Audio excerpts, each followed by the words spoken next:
Yeah, good evening. I will be in charge of tonight's presentation. Name is Nicholas Koltz. I am a forester at the DNR. I've been with the Division of Forestry for now 26 years, and I've got experience working on public lands up north as a liaison to a county forest, and I've been working in Janesville here, working on public and private lands with small woodlot owners for over 17 years now.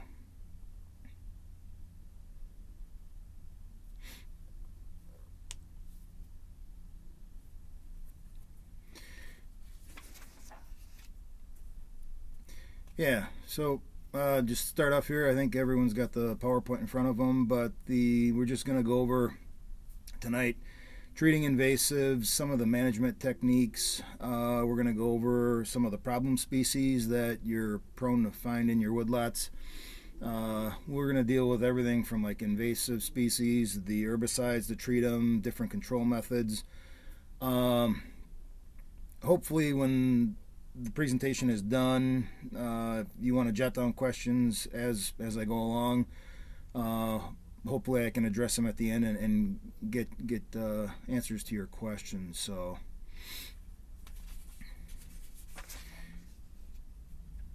yeah. So first off, we're going to talk about techniques that one can use in their woodlot.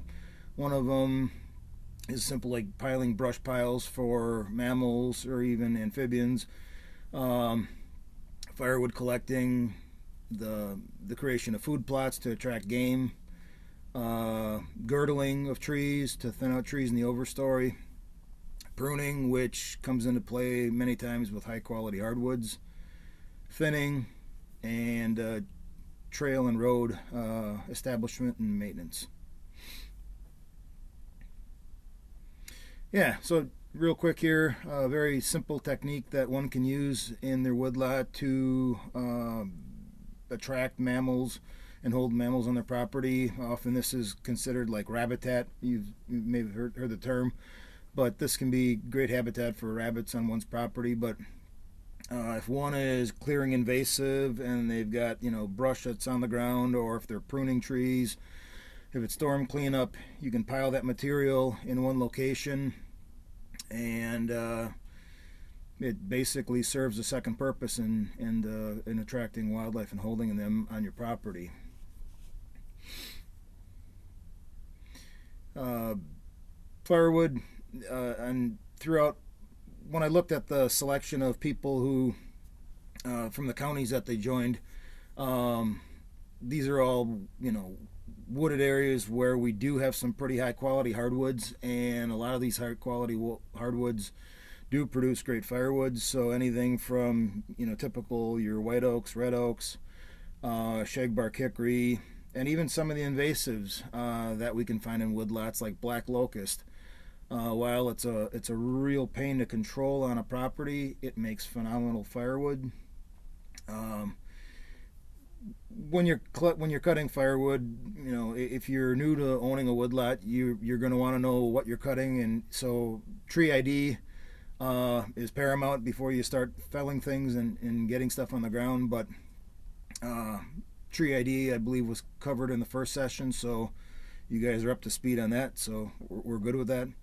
Um, One of the big things that can come into play is when you are felling trees, or if it's a process of thinning out the woods. Uh, the point right there, as far as leaving enough trees to maintain, like the forest canopy, can be really critical when it comes to trying to maintain the understory with invasive species.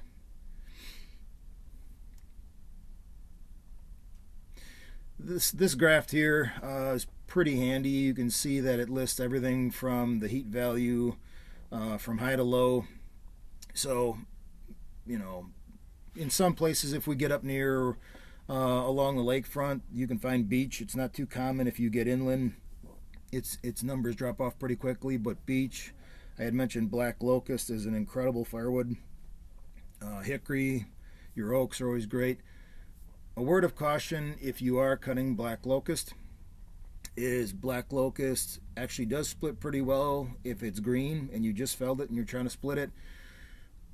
Don't let it sit for over a year or more. It hardens up like you would not believe, and you will not be able to split it by hand. Listen to what I say, because I've learned the lesson the hard way by letting the stuff sit for a period of time, and trying to split it by hand is a complete impossibility. One of the species you will see on the list, I think, is kind of an oddity. Not that you're going to be cutting a lot of it, but apple actually burns pretty hot. So if there's some old apple trees that you have on a property that are ready to be felled or they're falling over, don't ignore it as a firewood. For food plots, this has really gained popularity, I think, over like the last decade or two. And normally it seems like it's kind of tied into, high quality deer hunting habitat and trying to hold deer in areas or get them to move through certain tracts of land for hunting or wildlife viewing. But I think this also comes into play. It can be a food plot for deer, but it can also be a food plot for pollinators. So planting food plots on property, I think in this day and age, everyone's aware of the issue we have with monarchs or the plight of the pollinators. So food plots are not simply restricted to mammals or deer. It can do wonderful things for creating great habitat for pollinators.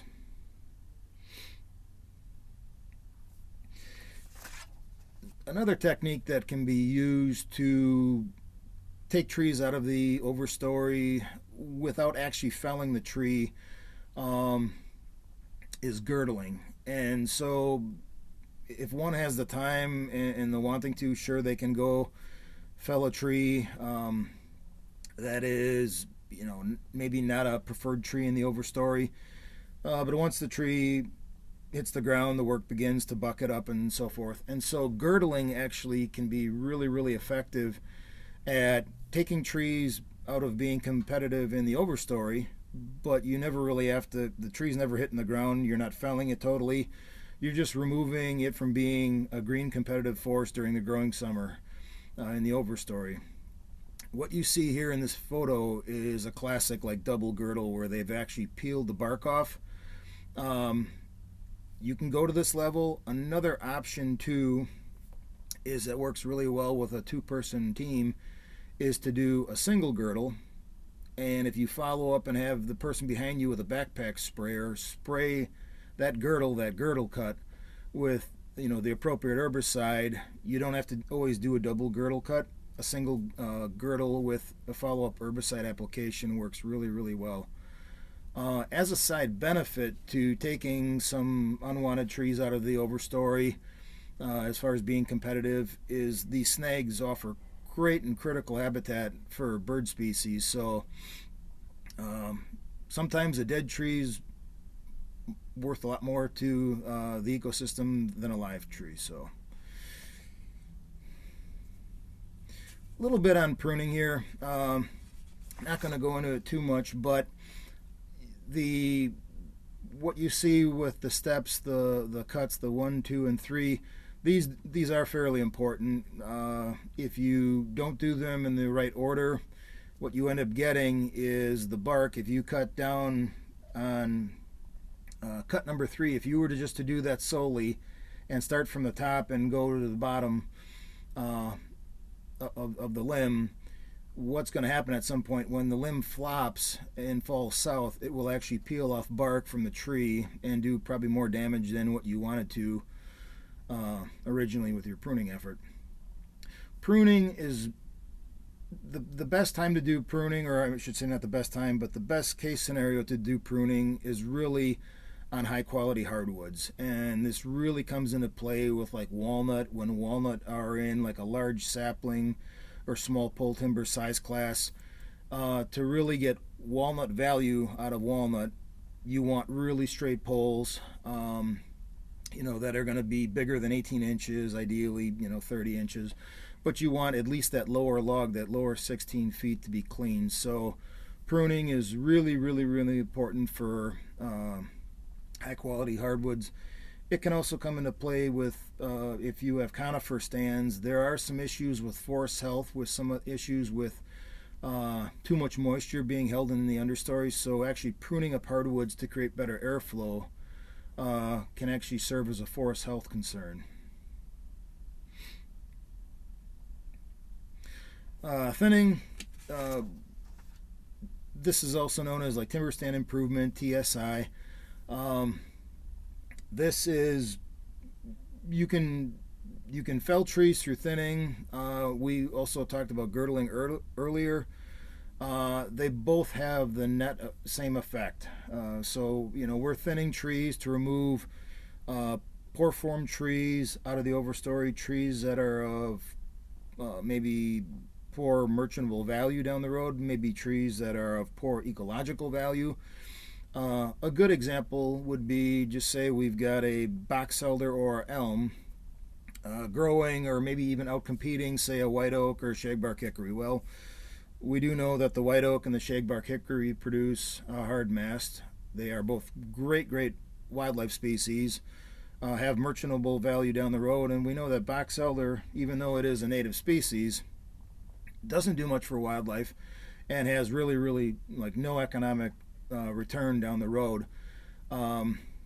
Same case scenarios with elm. We do know that elm have a forest health issue, Dutch elm disease. So thinning can come into play really effectively is when we have something that has a known forest health issue competing against a very desirable wildlife tree, white oak, shagbark hickory, red oak. And with thinning, a common misconception is that you're going to want to go around the crown of that white oak or that shagbark hickory or the walnut and thin out all four sides. Do not need to do that. And in fact, by doing that, you're probably opening up the canopy too much, and we're going to be getting a little too much sun on the forest floor. So really, opening up 2 to 3 sides of that tree is more than enough. Two sides is probably ideal. Yeah, I think we covered that. In regards to trails and roads, this can come in really handy, just allowing access. So I mean, if we're looking at doing some timber stand improvement down the road and we want to get the UTV into the back of the woodlot, well, to have just some form of access to get in there is a game changer. If doing the work becomes a real pain and a real challenge, well, then the maintenance doesn't happen, correct? So access lanes for doing TSI, for pruning, for even logging down the road, pun intended. But maintaining access trails and roads is really ideal for just getting the work done and not making more of it than it needs to be.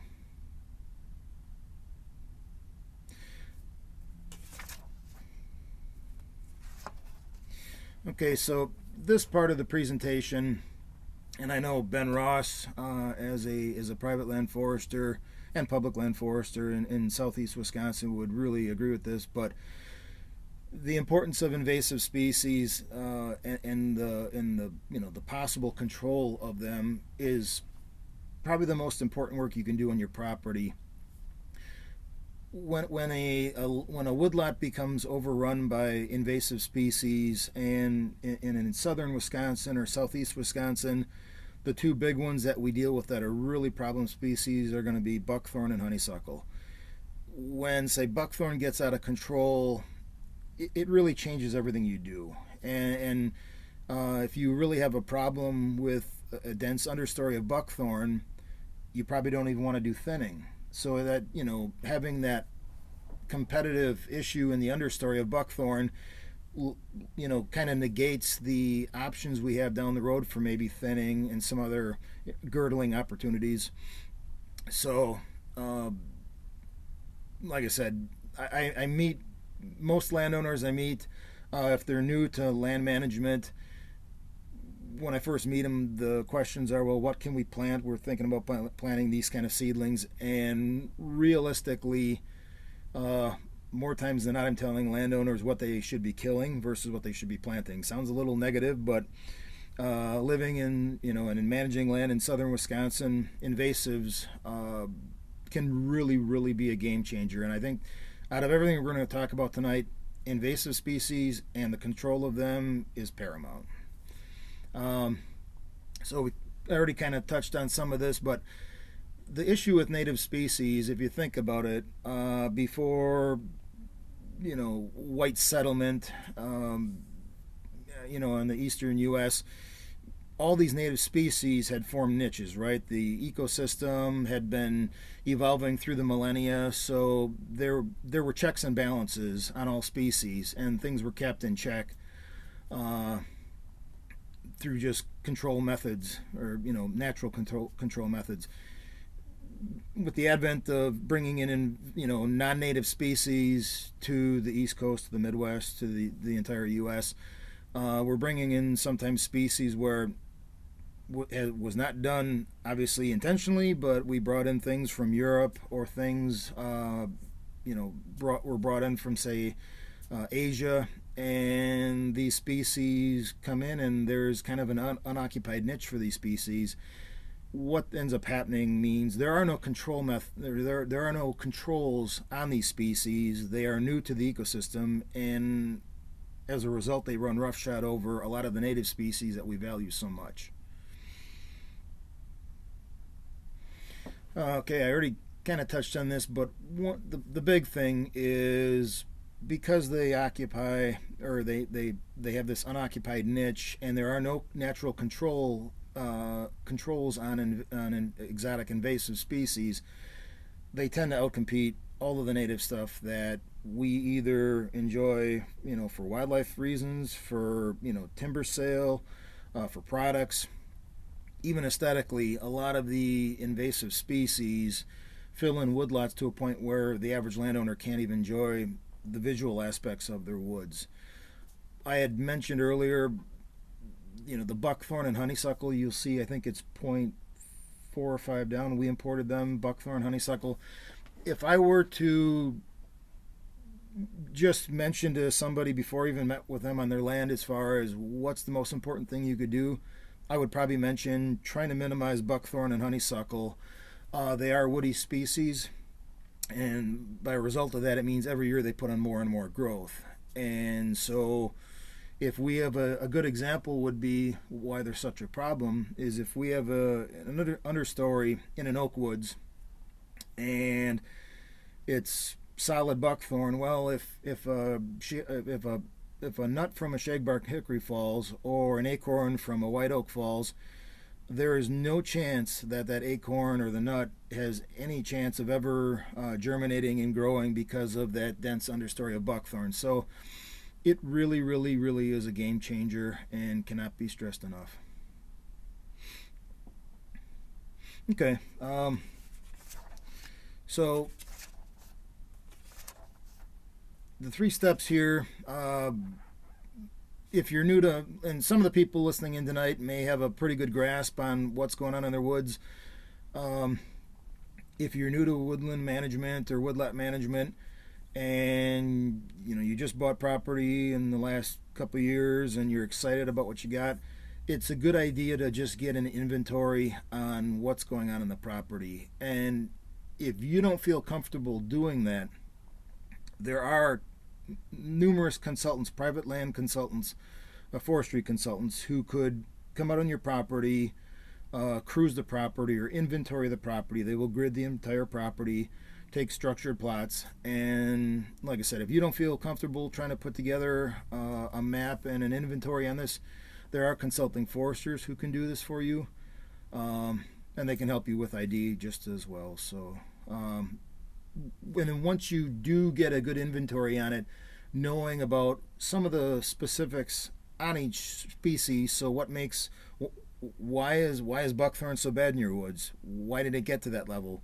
Why do we have an issue with honeysuckle or garlic mustard?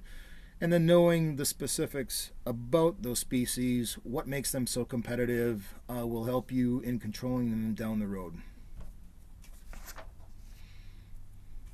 Yeah, here's a basic map that, and this map, you could be much more detailed than what they're showing here. You could be less. The big thing is if you are taking an inventory in your property and you are putting together a map, the important thing is that it makes sense to you and that you can follow it and make sense of it throughout the years that follow. So it could be more than this, it could be less. The big thing is that it can be used as a tool to move your land management ahead. Again, like I said, as long as it makes sense to you, that's the big thing. The apps that are available right now, I think, are incredibly helpful because I don't think anyone out there can be expected to know every invasive species or every species on the landscape. So I personally use something called PlantNet, and they all follow. It's all about the same thing. So Seek, PlantNet. There's multiple different apps out there. They're all about the same thing, and it's simply a matter of taking a photo of the species. It could be leaf off, leaf on, the bark or the leaf itself. They'll prompt you with certain questions, but these apps are extremely valuable in learning what's on your property.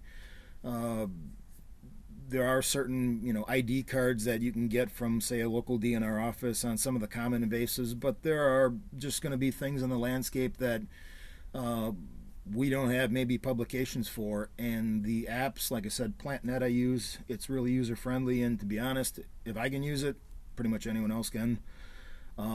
These really are a game changer, and I think I use them when I'm meeting with private landowners. There's many times when they're pointing at, well, what's this and what's that, and I'm a work in progress myself, so I make use of these even when I'm meeting with private landowners. So good stuff. So in developing a plan, one of the things that I think is the most important is to, when it comes to controlling invasives on your property, you've put together a map, you got a good feel for where the buckthorn issues are, where the honeysuckle's worst, or the garlic mustard. I would say that with the landowners that I've met with that are most effective at turning the tide on their property from, say, an invasive problem to a native understory is they tend to pick the lowest hanging fruit. So don't hit the hardest spot.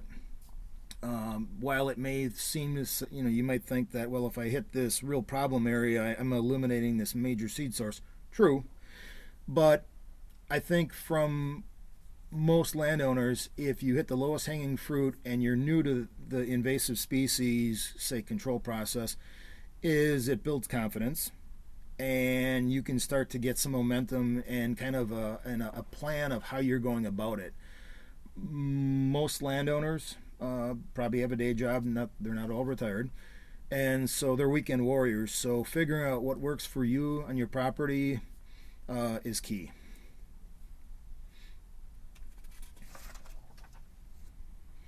Okay, we're going to go over real quick here then the options for controlling invasives, the monitoring, prevention, prioritizing, and controlling. And you might be wondering out there what they are peeling off the side of that tree, and that is probably a spongy moth egg mass, which used to be known as gypsy moth, but that's what they are peeling off the side of that tree. So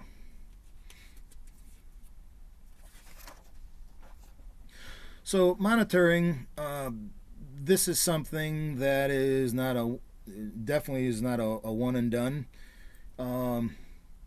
If you're new to land management, if you're new to land ownership, this is going to be a big undertaking initially to figure out what's on the property. But if you've got land in southern Wisconsin, southeast Wisconsin, there are always invasives coming in pretty much from Illinois or from the south.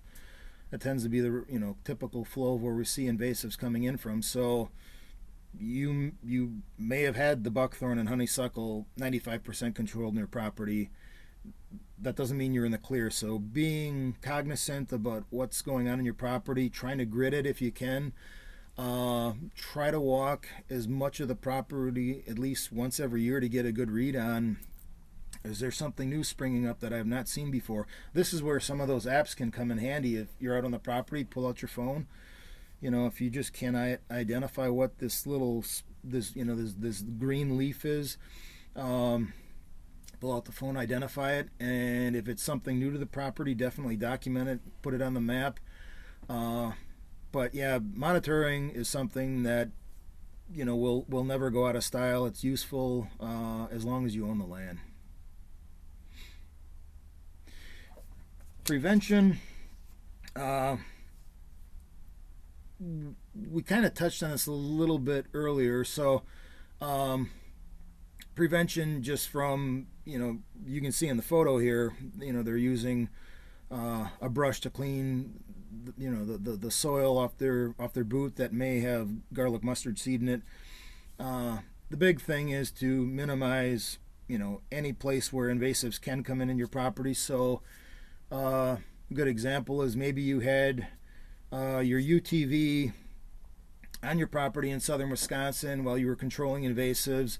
It was muddy out, and you're going to take your UTV then up to your vacation property up in Vilas County. Well, cleaning off the UTV with a hose, getting off the mud, any problem species, the seed, is really critical. So just the prevention from getting more seed on the property and the introduction is paramount. One thing that also can be very important with prevention is if we're girdling trees, doing some TSI, the more sunlight we allow into the forest floor can be a problem. If we didn't have invasive species on the landscape, that'd be fine. The understory would be filled with native flora and everything would be fine. Well, that's not the world we live in. So I think it's important for a landowner to be cognizant of when they are doing some thinning or some girdling work, just to make certain that you do have the invasives as best in check in the understory where you're doing that work before you start opening up the overstory, because if it's done in reverse, you will make matters that much worse for you in the understory. So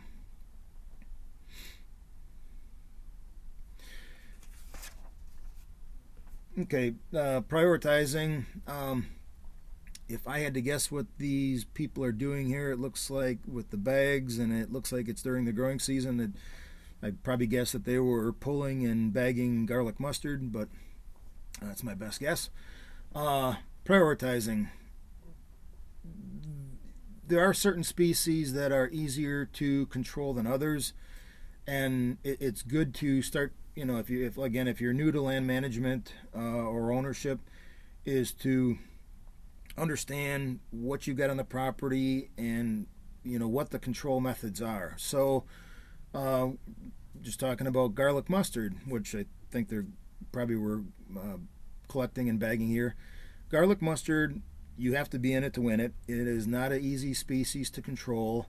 Not to say that your efforts are wasted, but it is not an easy one to control. So if the thought is we're going to pull seeds or pull garlic mustard for a couple springs and we'll be in the clear, it's probably not being realistic with things. So prioritizing the effort you're going to put in. Certain species like buckthorn and honeysuckle, these woody species that I mentioned earlier that are a real problem in woodlots, these are there are methods to control these where you can be effective and really get up to a 95% control method with some work. But I think it's important to prioritize areas in your property as far as how much time do you have, what the species are, and maybe it's a matter of we're just going to allow that to be a problem in that area, and we just don't want it spreading to other parts of the property. A good example could be maybe we have a black locust clone. Black locust is not native to southern Wisconsin.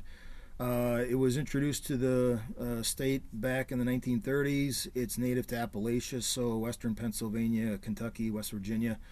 So we don't want it on the property. But in knowing what it's going to take to control black locust and maybe girdle that entire clone and herbicide it, and then maybe remove the trees when they start to fall.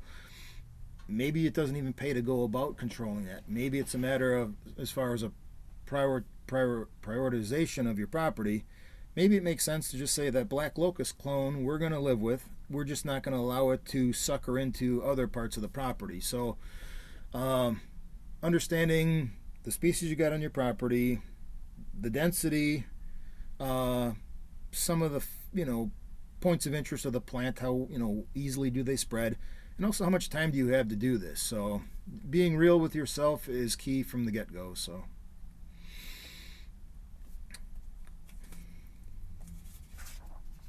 control strategies, kind of touched on this earlier, but there's all different ways, and we were going to get into it a little bit more here coming up, kind of in depth here. But when it comes to control strategies, each species has specific ways to control it. Some of them, there's the different ways to that you can maybe use 2 or 3 different control strategies to control a species. But I had mentioned black locust. This is a species where if you simply cut the trees down and don't use an herbicide or an appropriate herbicide, you will have created much more of a problem than you ever knew possible. So, when it comes to IDing what's in your property, knowing the control methods, what works and what doesn't, is obviously imperative. So,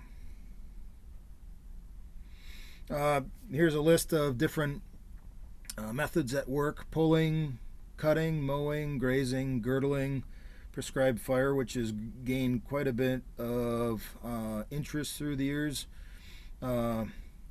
herbicide use, or just the integration of those methods. One thing I will say early on is I've met some landowners through the years who, when they hear the term herbicide, they kind of bristle, and I don't think anyone likes the idea of having to use herbicide. But truth be told, the herbicides that are recommended for these problem species, buckthorn, honeysuckle, black locust, they're species specific, and if you're doing the appropriate control method on where these species are in their development, it is an appropriate and very, very effective use of an herbicide. And to be very frank, if you're not using an herbicide on many species, you will be fighting that species the entire time you own that property. They're not going to go away on their own. So if you have been resistant to use herbicide in the past, you might want to give it a try on some species. Again, they all have their place. So yeah, so pulling, this is I'd mentioned earlier in that photo, very, very effective at species that have shallow root systems. They pull very easily. Garlic mustard is a great example, and I think that's what we see here. It probably looks like a late spring, early summer day, and you got a group of people out there pulling probably garlic mustard seedlings. One of the things when you're pulling some of these problem species, when you're pulling it, it pays to also pull it and then bag it and remove it completely from the property. Cutting and mowing.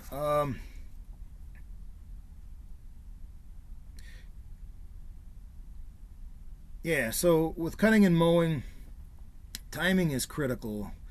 The big thing is when we've got, say, if it's an annual or a biannual, is being able to cut and mow the top of that flower before it can before it produces seed, to basically break the cycle down so it cannot reseed itself in the property. That's really the most important thing with the slide. The other thing that cutting and mowing can be effective with is, again, if you integrate this with, if you're mowing it before it goes to seed, if there are any residual plants after that, maybe spot spraying and herbicide application. It's also possible to integrate prescribed burning in this process. So cutting and mowing tends to work best with other methods in your tool belt. So yep, just some classic equipment here. The first photo is what contractors tend to use, and you'll see the name on the side there. It says Fecon. Well, it's a forestry mower. It's basically a big barrel drum that spins at an incredibly high rate, and there's teeth on the drum that can take 8, 10, 12 foot tall buckthorn and break it down and just simply into mulch.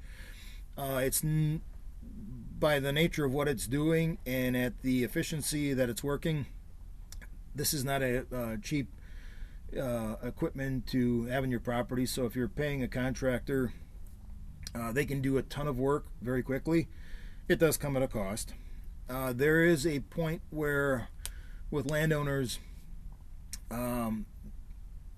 if you're simply trying to cut the buckthorn, the honeysuckle and stuff on a weekend, on a Saturday or a Sunday afternoon, and you're not getting very far, it may pay to reach out to a contractor and just get a quote on what it would cost for them to clear out an acre or two of your property.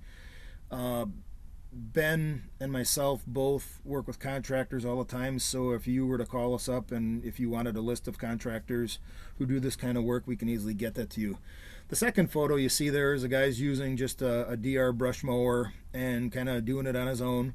And if the problem areas are small, and if the height of the species is not a problem, doing it on your own like this is a proven method. So grazing, not highly used in southern or southeast Wisconsin in woodlots. Grazing is used in woodlots that are connected to, say, agricultural use properties, but in average recreational use lands, grazing is not used very often. It can be used very effectively. Something that's kind of in vogue right now, and it works very well, is having goats. Basically, a contractor would put in a fenced operation and grid the property off, and they would have goats come in, and goats are very effective. The downside to goats are they are non-selective, so they will, anything in front of them is food, and they will chew it down to the ground.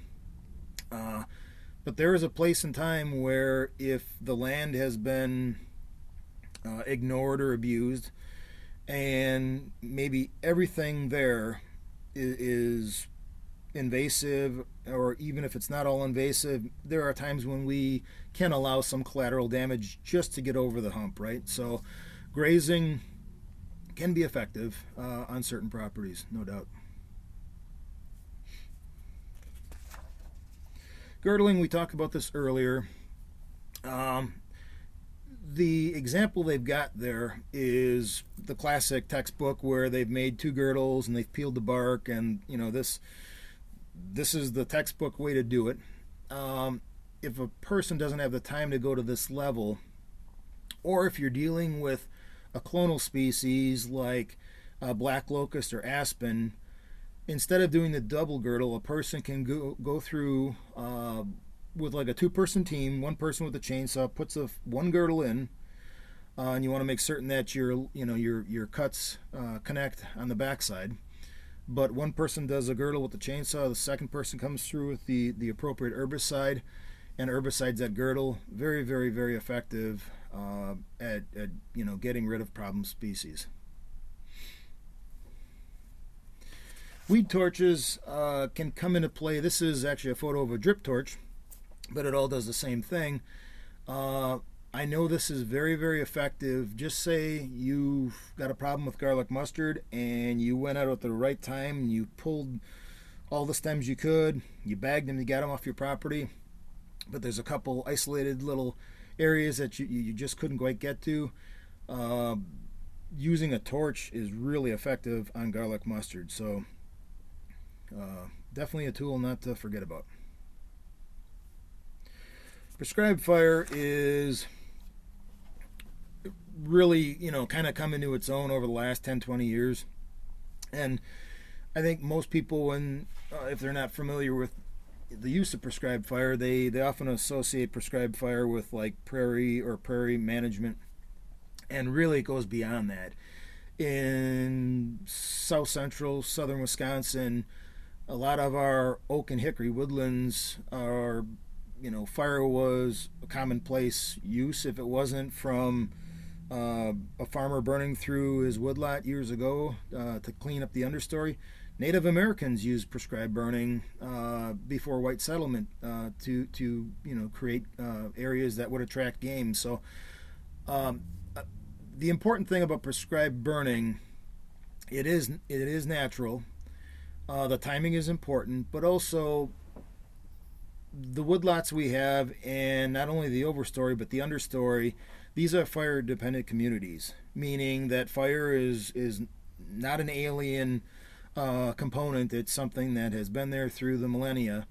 And the important thing is, we can burn through woodlots, and it's going to aid into, helping us regenerate oaks and hickory.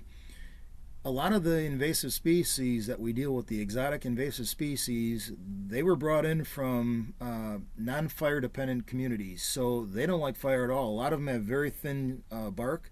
Buckthorn has a very thin bark, so prescribed fire, if used correctly and if you're using it at the right time and at the right stage of development for, say, buckthorn, it can be very effective at top killing or controlling completely buckthorn.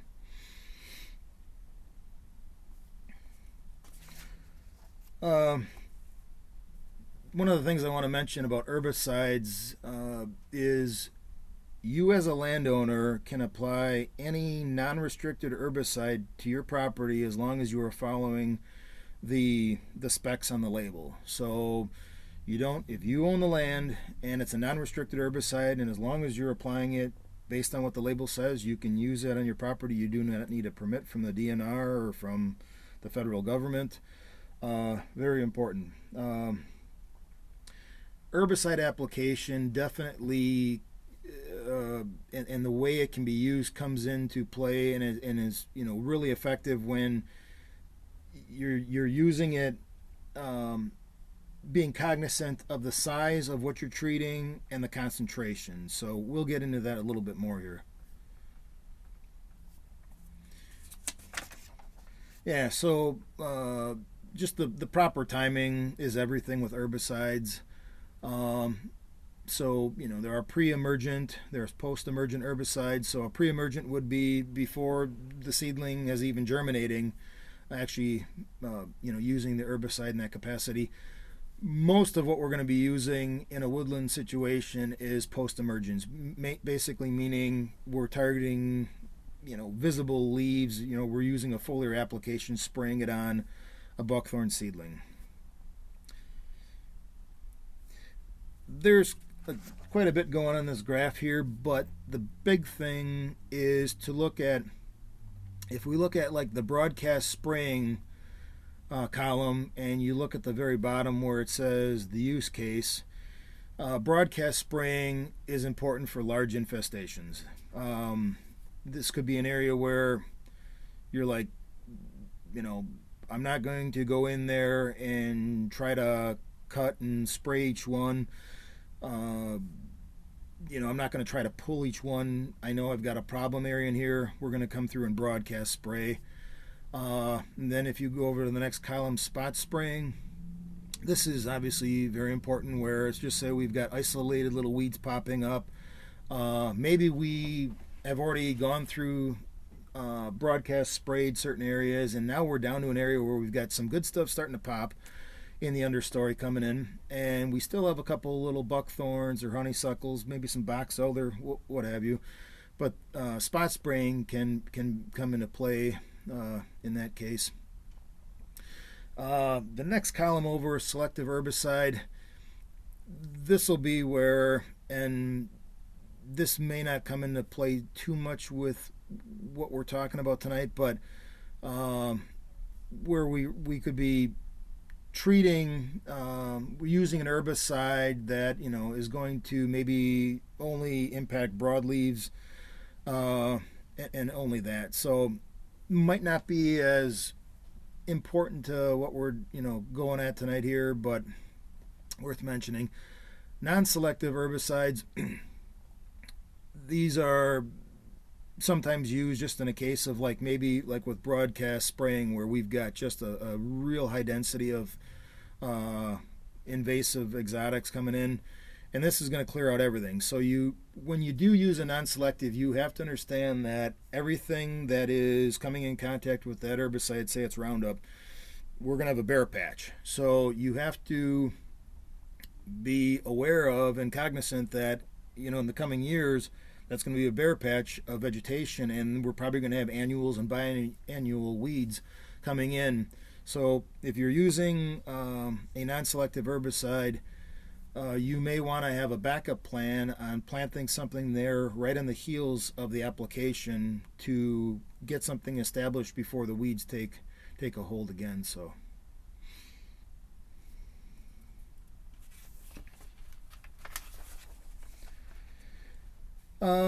with foliar application, you can see in the photo here, a guy's got a backpack sprayer on. For a woodlot owner, if we're dealing with people who've got 6-8 acres, if you don't have a backpack sprayer now, you're probably going to want to look at buying one. But very, very effective at using for a foliar application. You can cover ground quickly. Yeah, kind of the way to go. Yeah, considerations with a foliar application. A big one is, we don't want, and actually the photo that's here is kind of like a little bit of a big no-no, is we normally don't want to spray things that are above shoulder height. So ideally we would be focusing on things that are below waist height, or even closer to the ground. A big one is, if we're doing a foliar application, we want to make certain that the winds are very low, that we're not having any drift issues, and also that if it's also hot and dry, there can be some volatilization of the herbicide, which we don't want. The other thing too is we want the herbicide to cure on that leaf for a period of time, so being aware that we don't have rainfall in the near future happening.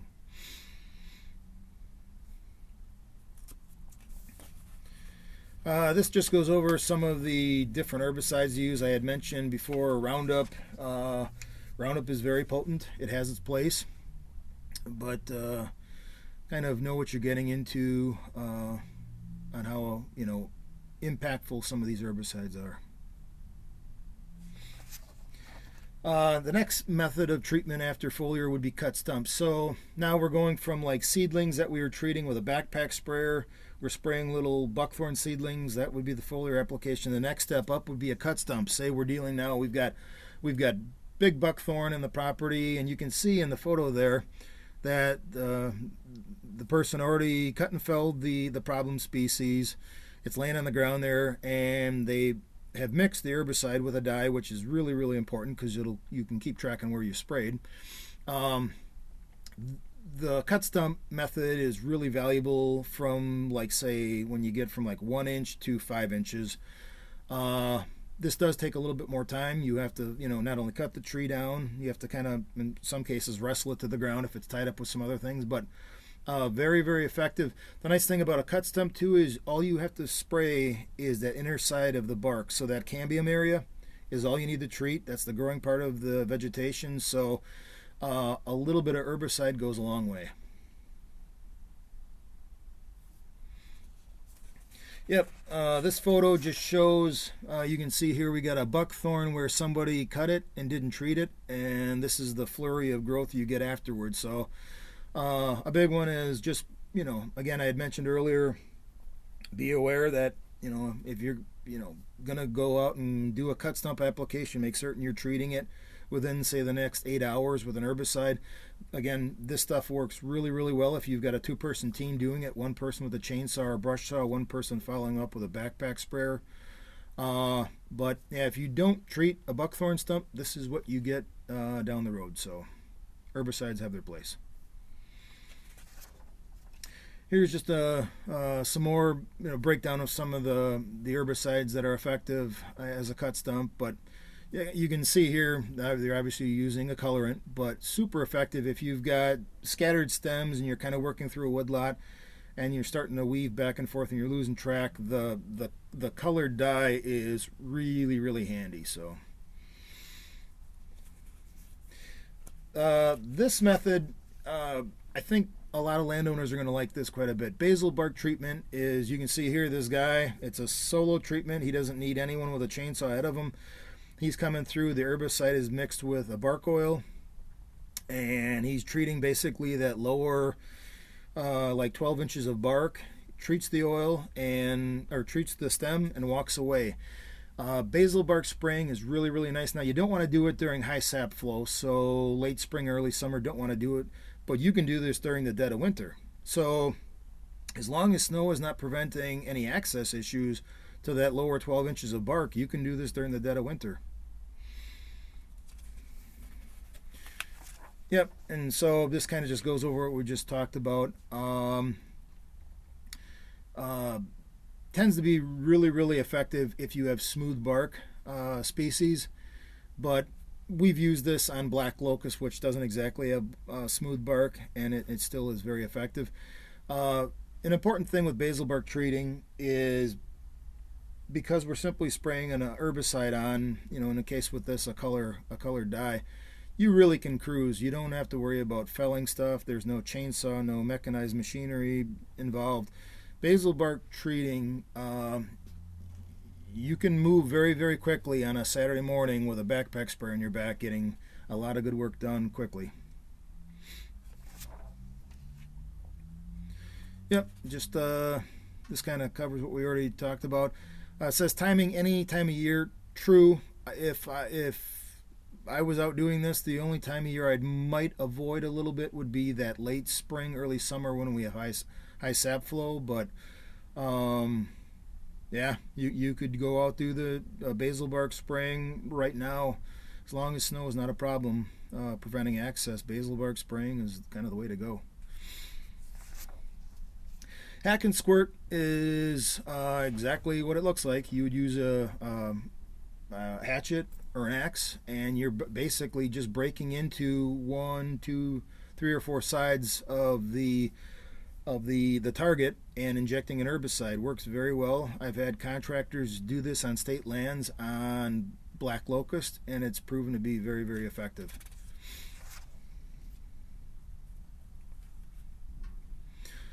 Here's some considerations again. Hack and squirt, definitely the smoother the bark, the more easier it is to apply. Because you are creating a niche or a notch into the bark, and you're applying the herbicide, you definitely want to make certain that there's not rain in the near forecast. That's going to negate the impacts of the herbicide. In this case here, because this landowner is treating a larger stem, you can see that they're using multiple notches and herbicide applications to effectively go around the entire stem. If the stem is big enough, I would think that at this point, hack and squirt is not as effective as simply just girdle and spray. Okay, so now we're going to get into just like the integration of methods.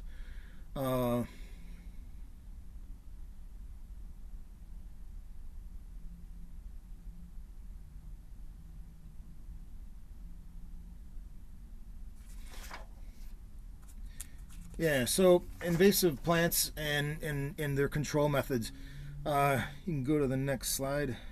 So there's, and unfortunately, there's so much going on our woodlots when it comes to trying to corral and control invasive species. And I think there's only so much one person can really know. That there are great resources out there. So the Midwest Invasive Plant Network is a great resource, and a website like this has got so much information in it. It should be saved under your favorites tab, because I think it's something, once you click on it and start kind of looking around at all the information there, you're probably going to go back to it time and time again.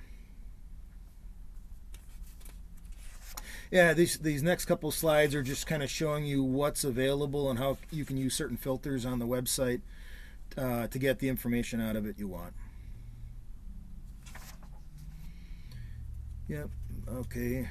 Yeah. So now we're just going to get into some of the key kind of problem species we see repeatedly on woodlots throughout southern Wisconsin and southeast Wisconsin. So garlic mustard is really common. This is a species, like I mentioned earlier.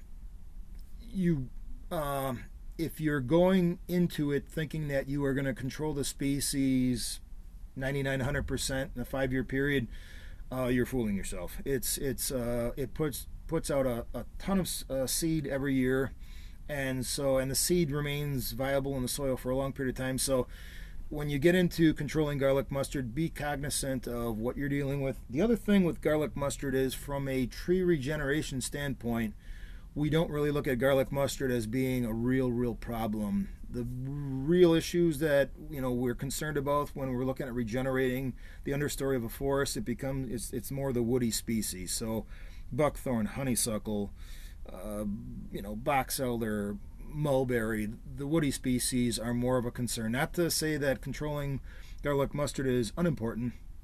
In many woodlots, your efforts are put better controlling other species. Wild parsnip, the big thing with wild parsnip is I don't think you're going to find this interior to your woodlots very commonly. A lot of times this is something you see along roadways, highly disturbed areas. The big concern with wild parsnip is the sap is photoreactive, so you do not want to be controlling this or cutting this on a hot sunny day, because the rash you will get will leave permanent scars in your body. So you can do more Google searches on wild parsnip to learn more about it, but just understand you don't want to cut this when the sun's out and make any contact with the sap. Okay, with this slide, the most important thing is just to be aware of, with the perennials you're dealing with, if it's a simple root like honeysuckle or buckthorn, or if it's like a creeping or clonal root system. Black locust is a great example of an exotic invasive that you're not dealing with one single stem. We're dealing with a clone, which they're all connected underneath the soil surface. So we could be dealing with 5 stems, we could be dealing with 500 stems. So understand what that root system is, and before you start cutting things, know what you're getting into. Buckthorn, won't get into too much more. I think I've killed this one to death, but buckthorn is probably the #1 problem species we have as far as forestry generation in woodlots throughout southern Wisconsin. Japanese knotweed is kind of on the rise. I don't see this again being a massive problem throughout most woodlots. I think it tends to be more localized, but something definitely to be aware about when you're out and about in your woods during the growing season. Bush honeysuckle, this should be lumped right in with buckthorn. Maybe not as big of an issue throughout all woodlands, but I would say this and buckthorn should be on your public enemy #1 list. So again, I've talked about this a lot, but these 2 species, if I were to recommend a landowner, if they could control only 2 species, it would be buckthorn and honeysuckle on their woods. And I think their woods would improve immediately if they could get into a true control position with these 2 species. So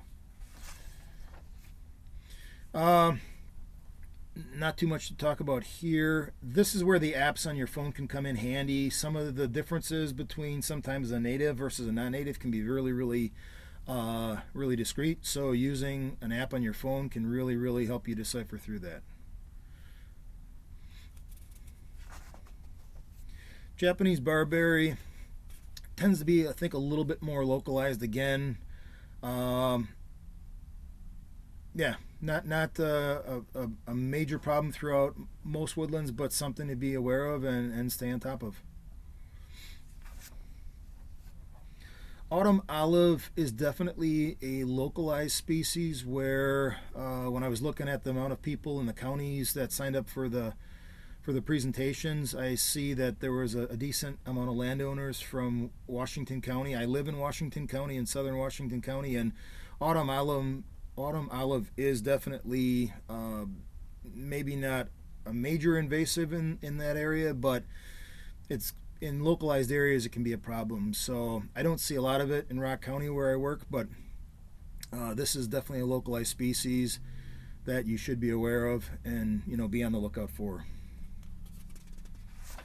Multiflora rose is definitely a game changer. So as you see in the picture, that little spear hanging out there actually curves back. So once you get into a multiflora rose patch, all those little prickers kind of bite in and kind of dig in, and so it is definitely a real pain. And so this is a species where if it's in high concentration in your property, you just probably won't even be walking through these parts of your woods. It is really a game changer. So if you do have a lot of this in your property, as far as control, you're probably not going to do this even with a brush saw, probably a DR brush mower, or even hiring a contractor to come through, mow it down to ground level, and then herbicide. But multiflora rose is just not good stuff. So be aware of what it looks like and identify it and get rid of it.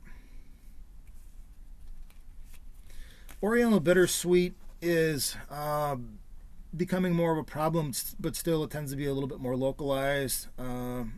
Again, with the landowners, I saw the breakdown. We had a lot of people from Walworth County. Southern Walworth County is definitely a problem spot for Oriental bittersweet. We've got some properties that are completely overrun with it, so not good, but it is what it is. But definitely, like autumn olive tends to be localized in certain areas. So like southern Washington County, I see Oriental bittersweet being a problem in southern Walworth. A good one to keep your eye out for. This is a species that is a vine, so be aware of what it looks like. Here's, again, this is where the apps come in handy. There's a native versus non-native, so just being aware of what you're dealing with. Doesn't pay to go out and kill a bunch of the native stuff when really we should be targeting the non-native. Make use of the apps.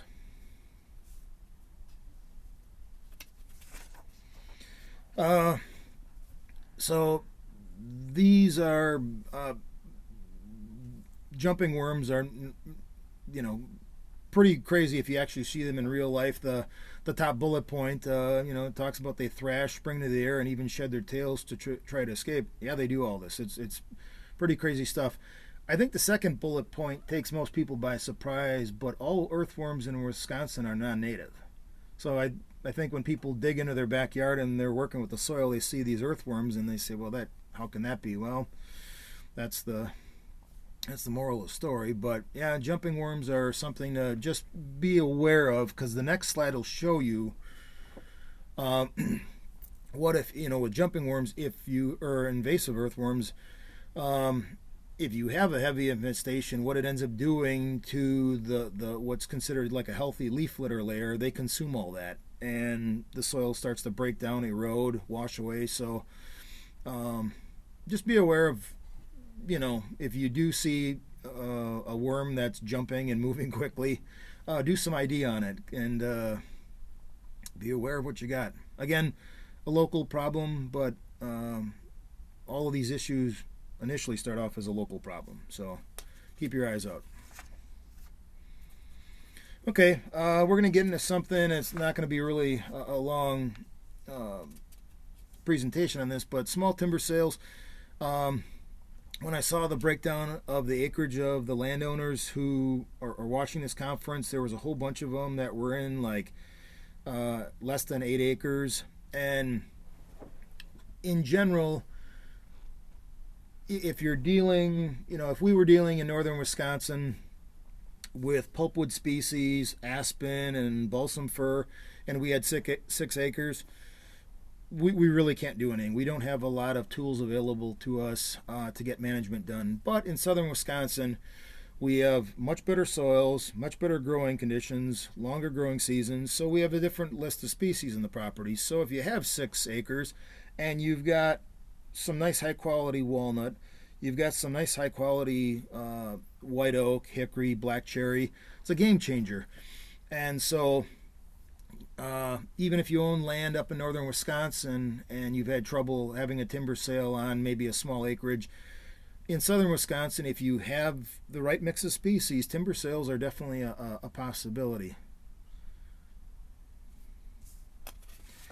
Yeah, and then one thing that I can't emphasize enough, if you are looking at having a timber sale on your property, definitely hire on a professional forester. So if you go and do a Google search, Wisconsin DNR, find a forester, hit enter, you're going to pull up a forestry assistant locator, and you can get in contact with professional consultants. Where your county is, that can be one of your check boxes, but you mark Walworth County, you're looking for a consulting forester for a timber sale. These are the equivalent to Ben and myself, but on the private sector. They are trained professionals. I mean, some of these guys got their master's or even their PhD, but they can help you through the entire timber sale process based on what you're looking for. Maybe you don't even know what you're looking for. You just say, well, some of my trees are dying, I need some help. They can walk you through the silviculture on what's in your woods, where to go with it, how to regenerate it. But I can't emphasize enough on using a professional instead of directly selling to a logger. Nothing wrong with loggers. I think we've got some phenomenal loggers that Ben and I work with, but they are in it. They're a business person. They're there to make a profit for themselves. And if you hire a consultant, they are there overseeing your interest in the timber sale process.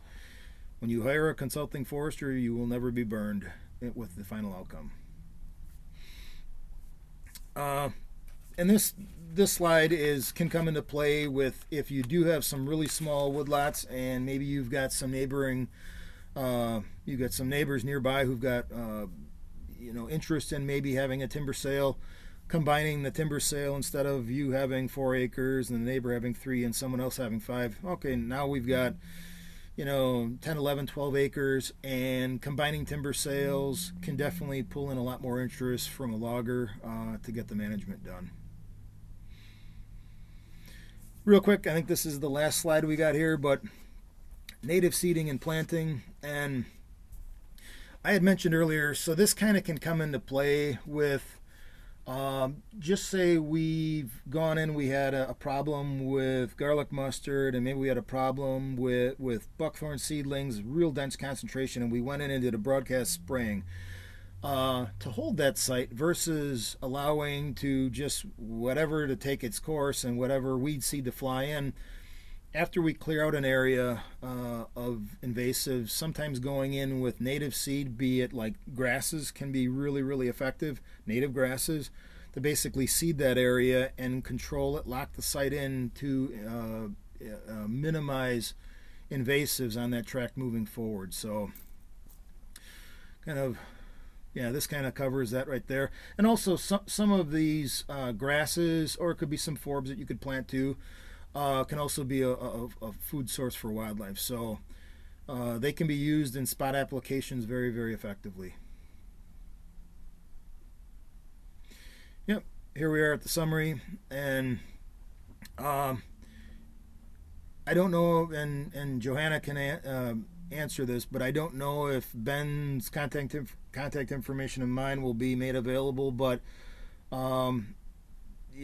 if this presentation has piqued your interest and you've got many questions to go and detailed questions or property, please give me a call. I'll try to get my contact information out there, but hopefully we can help you start to work on your land management goals and to have some successes out there.